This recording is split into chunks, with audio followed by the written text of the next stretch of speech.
Current affair 2021 में आज के टॉपिक का नाम है पारसियों में अंतिम संस्कार की पद्धति। ये टॉपिक चर्चा में रहा है इस बार और इससे संबंधित कई प्रकार के क्वेश्चन बनने की संभावना है। रीज़न ये है कि मई 2021 में 22 मई 2021 को गुजरात हाई कोर्ट में ये मामला चर्चा में आया था और मामला ये था कि कोविड से जो डेथ हुई है उन व्यक्तियों की डेड बॉडी गवर्नमेंट प्रोटोकॉल के अकॉर्डिंग अंतिम संस्कार उसका किया जाता है, परंतु पारसियों ने कहा था कि नहीं, हम अपने रीति रिवाज से करना चाहते हैं, तो उसकी अनुमति मांगी थी। हालांकि अनुमति नहीं मिली, वो एक अलग मामला है, लेकिन उनका जो अंतिम संस्कार की पद्धति है वो इस तरह से चर्चा में आ जाती है और यही वजह है कि इससे रिलेवेंट या इससे संबंधित जो भी शब्द होने वाले या शब्दावली होने वाली है उससे संबंधित कई प्रकार के प्रश्न एग्जाम में आ सकते हैं। तो चलिए अपन देखते हैं इसके बारे में। सबसे पहले देख लें टाइप्स ऑफ क्वेश्चन क्या है। टाइप्स ऑफ क्वेश्चन आएगा सबसे पहला कि टावर ऑफ साइलेंस कैसे कहते हैं साहब। सबसे पहला बहुत ही बेसिक क्वेश्चन है, कई बार आ चुका है, चाहे SSC हो चाहे बहुत से एग्जाम्स में हो, कि टावर ऑफ साइलेंस क्या है। दोखे में नशीनी क्या है पूछ देगा, या क्वेश्चन इस तरह से हो जाएगा कि टावर ऑफ साइलेंस का संबंध किस धर्म से है, ये भी क्वेश्चन हो सकता है। 4 ऑप्शन दे दिए जाएंगे आपको। दोखे में नशीनी किस चीज़ से संबंधित है तो हो जाएगा। या फिर ये बोल देंगे कि पारसियों में अंतिम संस्कार की पद्धति को क्या कहा जाता है। अंतिम संस्कार की पद्धति को क्या कहा जाता है, ठीक। नेक्स्ट वन, जोरोस्ट्रियन या जरथुस्ट्र जो शब्द है किस धर्म से संबंधित है। नेक्स्ट वन, भारत में पारसियों का आगमन किस वंश के शासकों के समय हुआ, ठीक। प्लस सबसे फेमस क्वेश्चन है कि भारत के किस वंश ने पारसियों को हमारे देश में संरक्षण प्रदान किया। ये क्वेश्चन कई बार एग्जाम में आ चुका है। तो इसके आने की वजह मेनली ये होती है कि करंट में ये टॉपिक्स चर्चा में होते हैं। तो चलिए एक एक करके इन टॉपिक्स के क्वेश्चन के आंसर अपन जान लेते हैं। द वेरी फर्स्ट वन इस पारसियों में जो मृतकों का अंतिम संस्कार होता है, पारसी अलग हैं, ध्यान रखना, ईरानी अलग हैं, यहूदी अलग हैं साहब जी, ठीक है। इस पॉइंट को समझ लीजिएगा। पारसियों में अंतिम संस्कार ना तो शवों को जलाया जाता ना ही दफने। हिंदुओं में जलाने की पद्धति है, मुस्लिमों में दफनाने की अलग अलग जो संप्रदाय हैं उनमें अलग अलग चलता है साहब जी। पारसियों में थोड़ी सा स्पेशल ये है कि वहाँ पर शवों को, चील कौओं को और अन्य पशु पक्षियों को आहार स्वरूप छोड़ दिया जाता है, ठीक। कहाँ रख दिया जाता है साहब और क्यों रख दिया जाता है, उसकी वजह होती है कि वो अपने ऐसे सोच होती है उनकी, या मान्यता है कि मरने के बाद में भी वो समाज के या संसार के किसी भी जीव जंतु के काम आ गए, भले ही भोजन के रूप में ही आ गए, तो बोले यह भी उनके लिए बहुत ही फ़ख्र की बात ऐसी मानी जाती। तो ये उनकी एक धारणा होती है साहब। कहाँ रखते हैं वो अपनी डेड बॉडी को, तो टावर ऑफ साइलेंस में रखते हैं, जिसे क्या कहा जाता है, निस्तब्धता का दुर्ग भी कहते हैं। यही क्वेश्चन पूछ देगा, निस्तब्धता का दुर्ग किसे कहते हैं, तो भी फंस जाएंगे। या कह देगा क्वेश्चन कि दखमा क्या है, या दखमा किस धर्म से संबंधित है, 4 ऑप्शन दे देगा, पारसियों से, यहूदियों से, ईरानियों से, मुस्लिमों से, तो थोड़ा सा टफ क्वेश्चन बन जाएगा अपने आप पर। तो इससे परिचित रही सब। होता क्या दखमा या टावर ऑफ साइलेंस, एक गोलाकार इमारत होती है जो आप अपनी स्क्रीन पर देख पा रहे होंगे इस समय, जहाँ पर बीचों बीच में प्लेसेस पर 3 लाइनें आप देखेंगे कि 3 लाइन होती है, मेल के लिए अलग है, फीमेल के लिए अलग होती है, बच्चों के लिए अलग होती है। वहाँ पर शवों को रख दिया जाता है। यही पारसियों का कब्रिस्तान कहलाता है। ये ऊंचा सा एक टावर होता है साहब, और यहाँ पर गिद्ध, चील, कौवे इत्यादि वगैरह आते हैं और वो बॉडीज़ को खा लेते हैं साहब, और इस प्रकार से नेचुरल वे में बॉडी जो है वो समाप्त हो जाती है। इस तरह से उनका अंतिम संस्कार होता है। पारसी ऐसा क्यों करते हैं, रीज़न ये है कि पारसी पृथ्वी को, जल को, अग्नि को बहुत पवित्र मानते हैं साहब जी। आप इस बात से जानते होंगे, अकबर के समय पर दस्तूर जी, मेहराब जी, राणा, ठीक, ये काफ़ी चर्चा में थे। अकबर ने उन्होंने सबसे खास चीज़ क्या सीखी थी साहब जी, कि 24 घंटे 24 आवर्स दरबार में अग्नि का प्रज्वलन सीखा था साहब जी, या पद्धति को लिया था उन्होंने। तो इस बात से आप परिचित होंगे।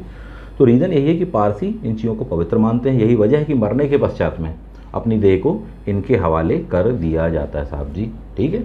देह, मृतदेह, आकाश, अग्नि इत्यादि वगैरह, ठीक।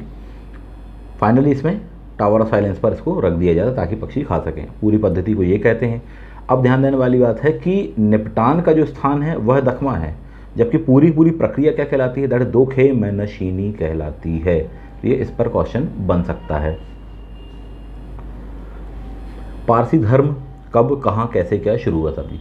पारसी आए हैं ईरान से साहब, आज का जो वर्तमान का ईरान है वहाँ से आए, लेकिन ईरान के ईरानी या उनसे लगे हुए जो यहूदी हैं उनसे भिन्न है, इनका धर्म ही अलग है।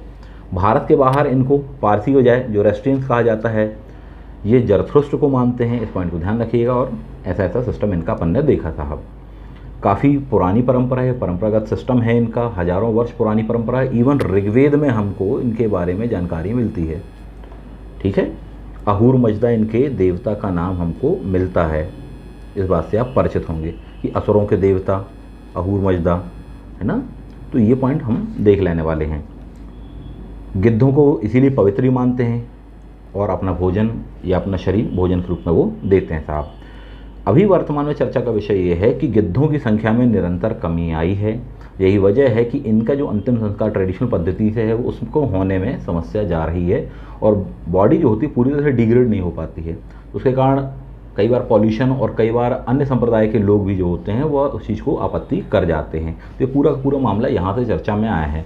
कोविड के मामले में भी यही चीज़ है कि साहब कोविड जो सस्पेक्टेड हो या कोविड पेशेंट की बॉडी हो उसको देना एक चुनौती वाली बात अपने आप में होगी, क्योंकि उससे वायरस फैलने का भी संक्रमण का खतरा होता है। लेकिन हाईकोर्ट में यह अपील आई थी, इसलिए अपन ने इसको देखा। और यह परंपरा हम देखें तो कम से कम 3000 साल पुरानी परंपरा है। हालांकि कई जो आधुनिक पारसी हैं उनमें से कई लोग इसको छोड़ने की बात करते हैं, यानी इस परंपरा को चेंज करने की बात वो करते हैं साहब। लेकिन उनका विरोध जो पुरातन पंथी होते हैं वो लोग करते हैं कि नहीं साहब हमारा वो परंपरा है, धर्म है हमारा, वो तो ऐसे समाज हमारा धर्म समाप्त तो हो जाएगा। तो ये सब चीज़ें अपन को देखने मिलती है। सभी धर्मों में संप्रदायों में अपन को इस प्रकार के दो वर्ग मिल जाते हैं साहब जी। भारत में सबसे ज़्यादा जो पारसी हैं वह महाराष्ट्र के मुंबई शहर में रहते हैं। यही वजह है कि मुंबई में ही सबसे फेमस जो टावर ऑफ साइलेंस है वह है, और यह ऊंचे स्थान पर बनाया जाता है, पहाड़ी की चोटी पर होता है, आप देख पा रहे हैं। और वहीं पर अंतिम संस्कार शवों का किया जाता है। भारत में पारसी कम्युनिटी के काफ़ी लोग काफ़ी फेमस हैं, जैसे कि रतन टाटा या टाटा पूरा ग्रुप जो है वह पारसी फैमिली से बिलोंग करते हैं। उसके पूर्व में टाटा के जो अध्यक्ष रहे हैं मिस्त्री साहब वह भी इससे बिलोंग करते हैं। तो ऐसे बहुत सी फैमिलीज हम देखेंगे जिनका भारत में काफ़ी योगदान है, भारत में काफ़ी फेमस पर्सनैलिटीज़ के रूप में जाने जाते हैं। ये सब उसी कम्युनिटी से बिलोंग करते हैं। मुंबई में जो ऐसा कि आपको बताया टावर ऑफ साइलेंस, ये काफ़ी पॉश इलाका कहलाता है। और यहाँ पर जो टावर ऑफ साइलेंस बना हुआ है माना जाता है वो कौन सी सेंचुरी का है, 19वीं सेंचुरी में इसका निर्माण हुआ था। तो ये अपने आप में हेरिटेज के रूप में भी जाना जाता है। गिद्धों के मामले को यदि हम देख लें, भारत में तथा विश्व में दोनों ही जगह पर तेज़ी से गिद्धों की संख्या में कमी आई है। भारत के कुछ नेशनल पार्क ऐसे भी हैं जहाँ पर गिद्ध टोटली समाप्त हो चुके हैं। ऐसी सबसे पहली जो रिपोर्ट हमको देखने को मिली थी राजस्थान के केलोदे नेशनल पार्क में देखने को मिली थी या सामने आई थी। 1986 में यहाँ पर बताया गया था 816 गिद्ध थे, जबकि 1999 में मात्र कितने रह गए थे, 25। IUCN के इंडेंजर लिस्ट में शामिल है, इस बात से आप परिचित हैं। यही वजह है कि उसके बाद से प्रोग्राम भी चलाया गया गिद्धों के लिए, स्पेशल वल्चर प्रोग्राम्स, और इनकी काउंटिंग भी की जाती है। गिद्धों की संख्या क्यों कम हुई साहब जी? गिद्धों की संख्या कम होने के कई कारण, उनमें से दो कारण बताएंगे। पहली तो एक है दवा, ठीक, डाइक्लोफेनिक दवा करके कहलाती है। इस दवा को दिया जाता है पशुओं को, दर्द निवारक दवा कहलाती है, जानवरों को दिया जाता है। और जब वह जानवर मर जाते तो उस दवा का असर उनमें होता है। फाइनली उन पशुओं का जो मांस होता है वह गिद्ध खा लेते हैं, और उस दवा के जो पार्टिकल्स होते हैं वह पहुंच जाते हैं किसमें, गिद्धों में पहुंच जाते हैं साहब। गिद्धों में पहुंचने के पश्चात वह दवा एक अलग ही असर दिखाती है, अलग ही अपना रंग दिखाती है। क्या कि गिद्धों का जो प्रजनन जब होता है फाइनली 5 सालों में करते हैं, इस बात को ध्यान रखना, 5 ईयर्स में एक बार करते हैं साहब जी। पहली बात उनकी प्रजनन दर कम है। दूसरी, जब इनका प्रजनन होता है तो जो इनके बच्चे होते हैं अंडे जब वो रहते हैं तो ये इस दवा के प्रभाव से उसके अंडे के जो शल्क हैं, जो कवर होता है अंडे का ऊपर, वह कमज़ोर हो जाता है, जिसके कारण जो प्री मैच्योर बेबी हैं वह पैदा हो जाते हैं और अंततः वे मर जाते हैं। यही वजह है कि इनका फाइनली प्रजनन की जो दर है और वैसे ही कम है, प्लस इस तरह की चीज़ें होने के कारण उनकी आबादी और भी कम हो रही है, क्योंकि प्री मैच्योर बेबी ज़्यादा समय तक सर्वाइव नहीं कर पाता, अंततः उसकी डेथ हो जाती है। यही वजह है कि पूरी दुनिया में ये खत्म हुआ है। तो एक वजह मानवीय कारण बता रहे हैं डाइक्लोफेनिक दवा, और ऐसी और भी 2-3 दवाएँ हैं जिनका यही असर हमको देखने को मिलता है। और भी कारण में यदि हम देखें, नेचुरल कारण में कि उनको पर्याप्त मात्रा में खाना नहीं मिल पा रहा है, तो यह भी एक वजह कही जा रही है। अर्बनाइजेशन या ह्यूमन कॉजेज, पॉल्यूशन इत्यादि वगैरह भी अपन देख सकते हैं। तो फाइनली भारत में गिद्धों की संख्या कम हुई, जिसके कारण पारसियों और उनकी अंतिम संस्कार पद्धति पर प्रभाव पड़ा ही हुआ है। केवलादेव नेशनल पार्क का पॉइंट ध्यान रखना, इस मामले में बहुत ही अच्छी पहल करी है मध्य प्रदेश स्टेट गवर्नमेंट ने। पन्ना टाइगर रिजर्व में साहब जी, यहाँ पर क्या किया जाता है, हर साल गिद्धों की काउंटिंग की जाती है और यहाँ पर गिद्धों की संख्या में वृद्धि हुई है, ऐसा हमको ज्ञात हुआ। तो एक बहुत ही अच्छा कंजर्वेशन प्रोग्राम चल रहा है। तो ये अपन ने पूरा का पूरा टॉपिक देखा, इससे संबंधित कई पद्धतियों को अपन ने देखा।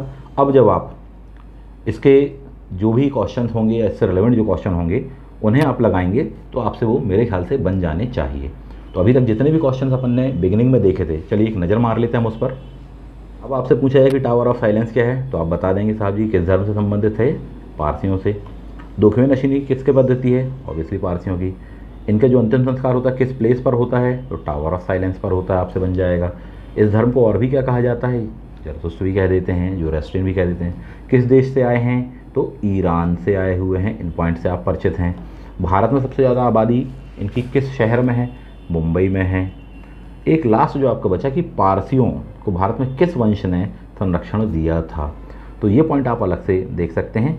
शिलाहार वंश, कौन सा वंश, शिलाहार वंश, कोंकण महाराष्ट्र वाला जो क्षेत्र है वहाँ पर हम देखेंगे 11वीं सेंचुरी के आसपास में इनको संरक्षण दिया गया था। इनको बसने की अनुमति, अपने धर्म का प्रचार प्रसार इत्यादि की अनुमति इस वंश ने दी थी। तो बहुत ही फेमस ये वंश उस जमाने का कहलाता साहब जी।